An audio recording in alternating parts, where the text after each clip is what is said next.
राजधानी रांची के hotel Radisson Blu में बाल तस्करी पर आज एक सेमिनार हुआ, कार्यशाला हुआ, कई बुद्धिजीवी आए। इस वक्त राज्यसभा की सदस्य महुआ मांझी हमारे साथ हैं।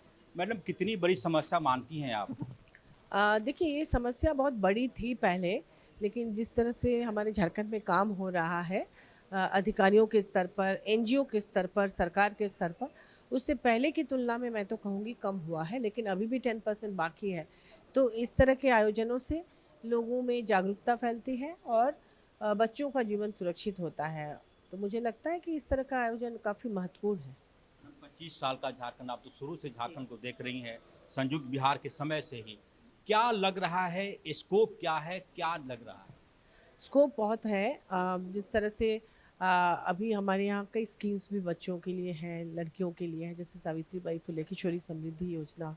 इसके अलावा गुरुजी स्टूडेंट्स क्रेडिट कार्ड और फिर मरंग गोम की स्कॉलरशिप योजना, जो कि वो लोग अभी से तैयारी करें, बच्चे अपने आप को उस लायक बनाएं कि दुनिया के सर्वश्रेष्ठ शिक्षण संस्थाओं में, जैसे लंदन स्कूल ऑफ इकोनॉमिक्स वगैरह में, सरकारी स्कॉलरशिप के माध्यम से जाके पढ़ाई करके वापस आए। तो उसके अलावा अगर पढ़ाई के साथ साथ खेल में भी बच्चे आए, तो झारखंड सरकार की तरफ से बहुत ज़्यादा उनको प्रमोट किया जा रहा है। अंतिम सवाल कि जो पलायन होता है, मानते हैं कि अच्छी बात नहीं है, लेकिन जो बच्चे वापस आते हैं झारखंड में, वो यहीं रहे, फिर से वो उस दौर में नहीं जाए। क्या सलाह देना चाहेंगी? जी, एक समय था जब तस्करी चरम सीमा पर थी, लेकिन उसके बाद इसे रोकने के लिए ही बहुत तरह के, जैसे अभी CM school of excellence, CM school of excellence एक ऐसी पहल है कि जो सरकारी स्कूल में पढ़ने वाले बच्चे भी, गरीब परिवार के बच्चे भी, अमीर और जो मॉडर्न स्टाइल में अपना जीवन जीते, उनके बच्चों के साथ कंपटीशन में जा सकते हैं, क्योंकि वहाँ इंफ्रास्ट्रक्चर उस तरह का दिया जा रहा है, स्मार्ट क्लासेस दिए जा रहे हैं जिसमें कंप्यूटर वगैरह की सुविधा है। तो और वो शायद सीबीएसई या इस तरह की किसी बोर्ड से उसका एफिलिएशन भी कराने की योजना है। तो मुझे लगता है कि अब वो बच्चे वापस नहीं जाएंगे काम पर, क्योंकि उनको यहाँ सुरक्षित भविष्य मिलेगा। मैया सम्मान योजना जो माननीय मुख्यमंत्री जी हर परिवार को दे रहे हैं, महिलाओं को, उस पैसे का भी इस्तेमाल बच्चों के सुरक्षित भविष्य के लिए माताएं करती हैं, बहनें करती हैं। क्योंकि एक घर परिवार में जब 2-3 महिलाओं को पैसे मिलते हैं सरकार से, उस पैसे से वो क्या करेंगे? वो तो अपने से ज़्यादा अपने बच्चों का देखभाल करेंगे ना। तो फिर पहले जिन बच्चों को वो काम के लिए दूसरों के घर में बर्तन मांजने के लिए भेजती थी, अब वो अपने बच्चों को अच्छा भोजन दे पाएँगी, पौष्टिक आहार दे पाएँगी, और सरकार की तरफ से स्कूल में फ्री है ही। फिर उनको मिड डे मील वगैरह दिया ही जा रहा है। चावल वगैरह भी दिया जा रहा है हर परिवार को, ताकि किसी को पेट भरने के लिए कम से कम दूसरे की नौकरी ना करना पड़े। Thank you. ये जो हमारे साथ महुआ मांझी, बाल तस्करी फिर से वो दोबारा ना जाए, क्या सलाह देना? दोबारा नहीं जाएँ इसके लिए ऑलरेडी कई सारी स्कीम चल रही है और साथ ही साथ जो है राज्य सरकार का फोकस है कि उनका जो पुनर्वास है, बेसिकली जब तक आप बच्चियों को भी अगर आप वापस ले आते हैं और उनको अगर स्किल की ट्रेनिंग नहीं दी जाती है राइट एज ग्रुप के साथ, और अगर उनकी एज वैसी है जहाँ उनको और ज़्यादा एजुकेशनली उनकी को ट्रेन करने की, स्ट्रेंथनिंग करने की ज़रूरत है, तो उनका दाखिला कराया जाना और वैसे स्कूल्स में कराया जाना जहाँ अगर वो अपनी उम्र की वजह से पीछे रह गए उस क्लास के भीतर, तो उसको भी वो कॉम्पीट कर सकें और बिना किसी कुंठा के, मानसिक अवसाद के राइट काउंसलिंग हो और बाद में उनको स्किल से जोड़कर उनके फ्यूचर को राइट डायरेक्शन में ले जाने का प्रयास ऑलरेडी इसके ऊपर काम डिपार्टमेंट कर रहा है। लेबर डिपार्टमेंट जहाँ इन्फोर्समेंट का काम करता है, बाकी जो डिपार्टमेंट्स हैं जिसमें कि चाइल्ड वेलफेयर डिपार्टमेंट है, एजुकेशन डिपार्टमेंट है, ये अपनी अम्ब्रेला स्कीम्स के ज़रिए इसको भी टैकल करने की कोशिश कर रहे हैं। और माननीय मुख्यमंत्री जी की सोच बहुत स्पष्ट है कि ऐसे बच्चियों का जब भी हम उनको रेस्क्यू करके लाते हैं तो उनको बहुत राइट प्लेटफॉर्म के साथ इंगेज करा जाए। Thank you. आप देख पाए क्या? देखिए, झारखंड में ट्रैफिकिंग बहुत बड़ा समस्या है। आए दिन अब अखबार में पढ़ते हैं कि इतनी बच्चियाँ रेलवे स्टेशन में रेस्क्यू में पकड़ी गई, इतने बच्चे किसी स्टेशन, माने आए दिन ये सब समस्याएं होती।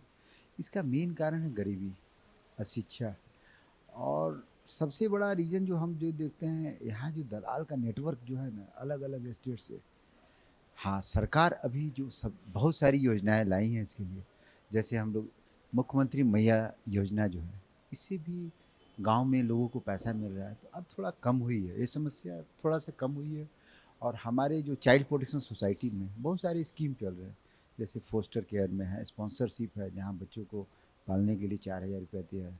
बहुत सारे सीसीआई है जहाँ अनाथ बच्चे, घुमंतु बच्चे को भी ये करके, मतलब प्रोटेक्ट करके हम उसको ले जाते हैं और करते। आने वाला समय में हमें लगता है इससे निजात मिलेगा और हम लोग अच्छे काम करेंगे। चलो। बाल समस्या भी है, क्या इस कानून के पीछे का उद्देश्य था, क्या निकल कर आया?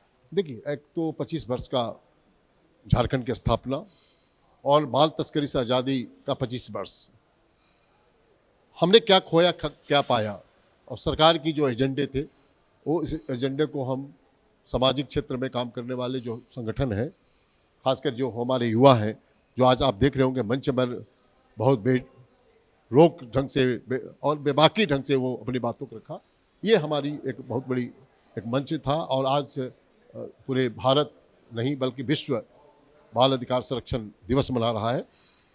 क्यों नहीं हम इससे 25 वर्ष की जश्न में हमारे बच्चे भी शामिल हो, और इसलिए हमने कई राज्यों को, सिलेक्टेड बच्चों को भी हमने बुलाया कि झारखंड की जो उपलब्धियां हैं, झारखंड के जो बच्चे आज खासकर हमारे जो ट्राइबल जो बच्चे हैं वो कितने बेबाक ढंग से अपनी बात रख रहे हैं। दूसरा हमारा उद्देश्य था कि आज ट्रैफिकिंग एक ऐसा मुद्दा है जिस मुद्दा पर कोई भी